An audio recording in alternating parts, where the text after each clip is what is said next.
ஓம் ஸ்ரீ வீர பிரம்மேந்திர சுவாமியே நம. அத்தியாயம் 1.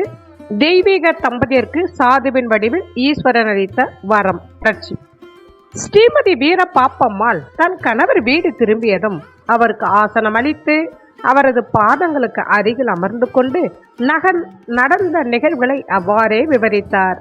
இது கேட்ட வீர போஜாச்சாரியார் தாம் ஒரு யோகியாக இவ்வுலகில் இச்சைகளிலிருந்து தம்மை பரிபூர்ணமாக விடுவித்துக் கொண்ட காரணத்தால் தனது துணைவியார் வேண்டுகோளை ஏற்க மறுத்துவிட்டார். உனது தாய் உள்ளம் ஒரு குழந்தைக்காக எப்போதும் ஏங்கிக் கொண்டிருக்கும் காரணத்தால் நீ இவ்வாறு கூறுகிறாய். முதலில் இந்த மாயாவில் இருந்து நீ வெளியேற வேண்டும். சதா சர்வ காலமும் சர்வேஸ்வரனை தியானத்தில் ஈடுபடுவாயாக. அப்போது இது போன்ற எண்ணங்கள் உன்னை நெருங்காது என்றார். இதை கேட்ட அவரது துணைவியார் மனம் அருந்தி, சுவாமி, நான் கூறுவதை தயவு கூர்ந்து இன்னொரு முறை சிந்தித்து பாருங்கள். இத்தனை வருடங்களாக நாம் செய்த பூஜைகளினால் சர்வேஸ்வரன் மகிழ்ந்து நமக்கு வரம் அளிப்பதற்காகவே அவரே ஒரு சாதுவின் ரூபத்தில் வந்ததாக எனக்கு தோன்றுகிறது. நம்மிடத்தில் வரவிருக்கும் தெய்வீக குழந்தையை பற்றிய ரகசியத்தையும் அவர் ஏன் கூற வேண்டும்? ஆகையால் கருணையோடு எனது வேண்டுகோளை ஏற்று தீர்த்த யாத்திரைக்கு வாருங்கள் சுவாமி என்று கண்ணீர் சிந்தி மன்றாடினாள். தனது துணைவியாரின் மனம் வருந்துவதைக் கண்டு வீர போஜாச்சாரியார் சம்மதத்தை தெரிவித்தார். ஆனால் அவரது மனம் தனது துணைவியாரின் புத்திர மோகத்தை எண்ணி குழப்பமடைந்த நிலையில் இருந்தது. அக்குழப்பத்திலிருந்து அவரை விடுவிக்கும் வகையில் மறுநாள் அவரது ஆசிரமத்தில் ஒரு அற்புதம் நிகழ்ந்தது. மறுநாள் காலை சில பெண்கள் கையில் பூக்களை ஏந்தி கொண்டு அவரது ஆசிரமத்திற்குள் நுழைந்து சிவலிங்கத்திற்கு பூஜை செய்தனர். பின்னர் அவர்கள் அனைவரும் சிவலிங்கத்தை சுற்றி நின்று கொண்டு கரம் கூப்பி தமக்கு புத்திர பாக்கியம் அளிக்குமாறு வேண்டினர். இவற்றை கவனித்த வீர போஜாச்சாரியார், ஏன் இவர்கள் திரும்ப திரும்ப உலக வாழ்க்கைக்கு உரியவற்றையே கேட்டுக்கொண்டிருக்கின்றனர்? இறைவனிடம் முக்தி அல்லவா யாசிக்க வேண்டும்? இவ்வாறு சிந்தித்த பின்னர் தனது மனைவியின் விருப்பமும் அவரின் நினைவிற்கு வந்தது. ஒருவேளை புத்திர பாக்கியம் என்பது தாய்மார்கள் அனைவருடைய இனிமையான கனவாக இருக்க வேண்டும். இல்லையனால் தனது மனைவியை போன்ற இங்கு வந்திருக்கும் பெண்கள் அனைவரும் குழந்தை செல்வதற்காக ஏன் இயங்க வேண்டும்? நான் என் மனைவியின் துயரத்தை உணர்ந்து கொள்வதற்காக ஏன் சர்வேஸ்வரன் இவ்வாறு ஒரு நாடகத்தை அரங்கேற்றிருக்கிறார்? நான் தீர்த்த யாத்திரை செல்வதற்கு மறுத்த பின்னரும் அவள் திரும்ப திரும்ப என்னை வற்புறுத்தினாள்.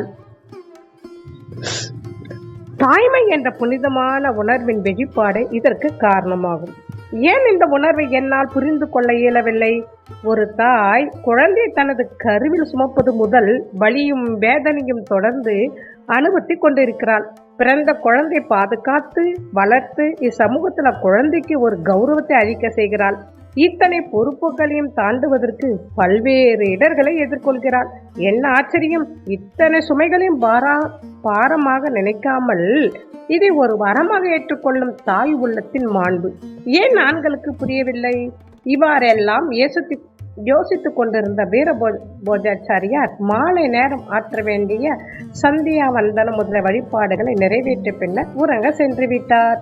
மறுநாள் அதிகாலையில் நீராடி வழிபாட்டை துவங்க முற்படும் சமயம் அஜாகுபமான உயரமான ஒரு முனிவர் தனக்கு முன்னர் நிற்பதை கண்டார். அவருடைய கண்கள் தாமரை மலர்களாக காட்சியளித்தன.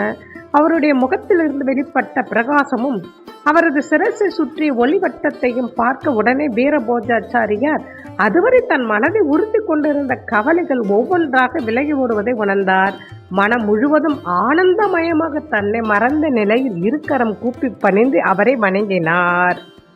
இந்த அனுபவம் இதுவரை அவருக்கு ஏற்பட்டதே இல்லை. தன் எதிரே தோன்றியவரை பார்த்ததும் அவர் உடல் லேசாக காற்றில் மிதப்பது போன்று உணர்ந்தார். வீர போஜாச்சாரியார் அருகில் வந்து அமர்ந்த முனிவர் அவரை பார்த்து, ஏனப்பா இன்னும் இங்கே உட்கார்ந்து கொண்டிருக்கிறாய்? உன் மனது ஏன் தீர்த்த யாத்திரை செல்ல மறுக்கின்றது? இனியும் தாமதிக்க வேண்டாம். சமயத்தை வீணாக்காமல் நீயும் உன் மனைவியும் இன்று தீர்த்த யாத்திரைக்கு புறப்படுங்கள். அங்கு உங்களுக்கு கிடைக்க போகும் பொருள் விலை மதிக்க முடியாத ஒன்று. உங்களிடத்தில் வரப்போகும் தெய்வீக குழந்தையால் நீங்கள் வாழ்வு உயர்ந்த லட்சத்தை அடைவீர்கள்.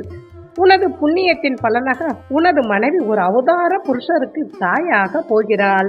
அவளுடைய கோரிக்கை ஏற்று விரைந்து புறப்படு என்று கூறிய முனிவர் உடனடியாக மாயமாக மறைந்து விட்டார்.